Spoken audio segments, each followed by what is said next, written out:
आपण पाहताय प्राध्यापक डॉक्टर मच्छिंद्र सत्य यांचे लोकसंवाद न्यूज. सत्य जे तुमच्या समोर.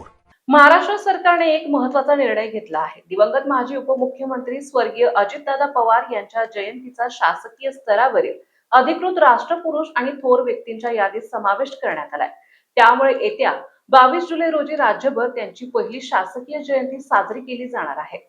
सामान्य प्रशासन विभागाने 15 जुलै 2026 रोजी अधिकृत परिपत्रक जारी करत दरवर्षी 22 जुलै रोजी अजितदादांची जयंती राज्यभर शासकीय स्तरावर साजरी करण्याचा निर्णय जाहीर केला आहे.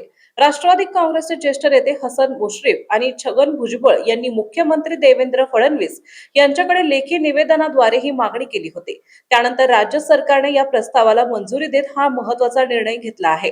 या नव्या शासन निर्णयानुसार मंत्रालय, सर्व शासकीय आणि निमशासकीय कार्यालय, जिल्हाधिकारी कार्यालय तसेच स्थानिक स्वराज्य संस्थांमध्ये 22 जुलै रोजी अजितदादांच्या प्रतिमेला पुष्पहार अर्पण करून शासकीय मानवंदना दिली जाणार आहे. याशिवाय राज्यातील सर्व प्राथमिक, माध्यमिक शाळा आणि महाविद्यालयांमध्येही त्यांच्या जीवन कार्यावर आधारित व्याख्याने, वक्तृत्व स्पर्धा आणि विविध प्रबोधनात्मक कार्यक्रमाचे आयोजन करण्यात येणार आहे. उपमुख्यमंत्री, अर्थमंत्री आणि जलसंपदा मंत्री अशा विविध महत्त्वाच्या जबाबदाऱ्या सांभाळताना अजितदादा पवार यांनी प्रशासनात वेगळी छाप पाडली होती. कामातील शिस्त, निर्णय क्षमता आणि लोकाभिमुख कार्यपद्धतीमुळे त्यांनी राज्याच्या राजकारणात स्वतंत्र ओळख निर्माण केली होती.